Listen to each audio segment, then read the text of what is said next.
Hi friends, ఈరోజు మేము మా ఇంట్లో హెన్నా ఎలా తయారు చేసుకుంటాం మీకు చూపిస్తున్నాము.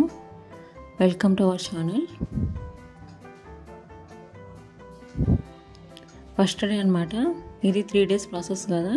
ఫస్ట్ డే ఇట్లా 2 హెన్నా రంగోలి తీసుకున్నాము. దీంట్లో red colour, black colour 2 colours దొరుకుతాయి. మేము రెడ్ కలర్ హెన్నా తీసుకున్నాము. ముందుగా హెన్నా కలుపుకోవడానికి డికాషన్ కావాలి. అందుకోసం ఒక గిన్నెలో నీళ్ళు తీసుకొని స్టవ్ వెలిగించుకొని వేడి చేసుకొని పెట్టుకున్నాము. ఆ నీళ్ళలో కొన్ని టీ పొడి పౌడర్ వేయాలి. ఒక 5 స్పూన్లు వేసుకున్నాము. ఒక 10 నిమిషాలు బాగా ఉడకనివ్వాలి.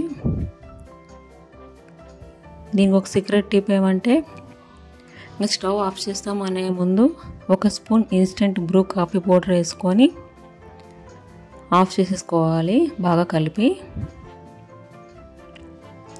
ఇట్లా రొట్టెల పెన్నం ఉంటుంది కదా, అది తీసుకుంటే చాలా మంచిది అనమాట. ఐరన్ కడాయి అయినా పర్వాలేదు, రొట్టెల పెన్నం అయినా పర్వాలేదు, ఐరన్ది ఉండాలి అంతే. ఐరన్ది మంచిది అనమాట. ఇట్లా చల్లారడానికి వడగట్టుకోవాలి ఐరన్ పెన్నంలో డికాషన్ మొత్తం కూడా. ఆ టీ పౌడర్, మిగిలిన టీ పౌడర్ ఉంటుంది కదా, దాంట్లో కొద్దిగా నీళ్ళు వేసి పెట్టుకోవాలి. ఒకవేళ ఈ డికాషన్ ఏమైనా తక్కువ పడితే ఆ నీళ్ళు వేసుకోవచ్చు అనమాట. ఇవి ఉండలు కడతాయి అనమాట. డికాషన్ బాగా చల్లారిన తర్వాత ఇవి పౌడర్ వేసుకొని కలుపుకొని పెట్టుకోవాలి. వేడిగా ఉన్నప్పుడు చేయకూడదు. బాగా చల్లారిన తర్వాత ఇట్లా ఉండలు లేకుండా బాగా కలుపుకొని పెట్టుకోవాలి. నెక్స్ట్ డే అనమాట, 12 hours బాగా నానిన తర్వాత ఇట్లా గట్టిగా అయిపోతుంది. అంచులకు బాగా బ్లాక్ వస్తుంది. ఇట్లా కొద్దిగా పెరుగు తీసుకున్నాం. దీంట్లో బాగా పెరుగు కలుపుకోవాలా.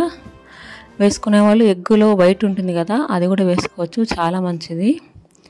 మేము వేసుకోలేదు. ఒకసారి ఎగ్ వైట్, ఇంకొకసారి వేసుకునేటప్పుడు నిమ్మరసం అట్లా కూడా వేసుకోవచ్చు. నిమ్మరసం అయితే హాఫ్ వేసుకోవాలి, ఎక్కువ వేసుకోకూడదు. ఇట్లా ముందు చిక్కు తీసుకున్న తర్వాత ఇట్లా ఫస్ట్ స్టార్టింగ్ నుంచి రావాలన్నమాట. పాపిడ దగ్గర నుంచి కొన్ని ఎంటుకలు పాయలు మరుగా తిరుగుగా తీసుకొని ఇట్లా అంటించుకోవాలన్నమాట. ఇట్లా రౌండ్ చుట్టుకుంటూ వస్తే బాగా అంటుకుంటుంది. అవతల సైడ్ ఒక పాయ, యువతల సైడ్ ఒక పాయ అంటించుకుంటా అట్లా కొప్పు తిప్పుకుంటూ రావాలి. బాగా వస్తుంది. అప్పుడే బాగా తగులుతుందన్నమాట వెంట్రుకలు. ఇట్లా వీడియోలో చూపించిన మాదిరి అంటించుకుంటే బాగా అంతా తలలో మొత్తం ఎక్కడ వైట్ హెయిర్ లేకుండా బాగా మెహందీ అప్లై అవుతుంది అనమాట హెన్నా.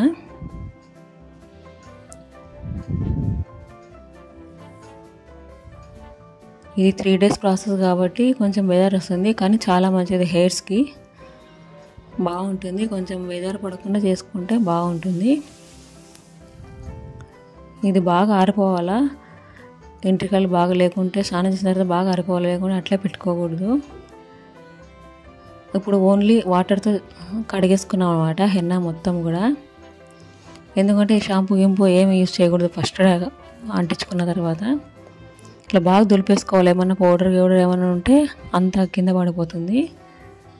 ఇట్లా బాగా డ్రై చేసుకోవాలి. ఎంట్రికలన్నీ బాగా ఆర్పించుకోవాలి బాగా. నెక్స్ట్ డే అనమాట, ఆయిల్ అంటించుకొని 1 hour అయితే ఉండాలి. 1 hour అయిన తర్వాత స్నానం చేసుకోవాలి. ఆయిల్ బాగా అప్లై చేసుకోవాలండి. తలకి ఎంత బాగా ఆయిల్ అప్లై చేసుకొని చిక్కు తీసుకొని మళ్ళీ షాంపూతో తల స్నానం చేసుకోవాలా. షాంపూ కూడా మామూలు షాంపూ వాడుకోవాలి. ఏదో ఘాట్ అయినవి ఎక్కువ రేటు ఉన్నవి అవసరం లేదు. మామూలు సన్సిల్క్ 2 రూపాయల షాంపూ అవి చాలా అండి. మామూలు షాంపూతో చేసుకోవాలా, బాగుంటుంది. వేడి నీళ్ళు ఎక్కువ కూడా పడకూడదండి వెంట్రుకలు దెబ్బతింటాయి. ఎక్కువ వేడి లేకుండా ఎక్కువ చల్లగా లేకుండా వేసుకోవాలి వెంట్రుకలకి నీళ్ళు. అంతే, ఇట్లా సిల్కీగా ఉంటాయండి. నెక్స్ట్ డే బాగుంటుంది. అసలు చాలా మంచిది. మేము ఎన్ని సంవత్సరాల నుంచి వాడుతున్నాము. ఏ సైడ్ ఎఫెక్ట్స్ లేవు దీనికి. మీరు ట్రై చేయండి. ఛానల్ని సబ్స్క్రైబ్ చేసుకోండి. Thank you friends.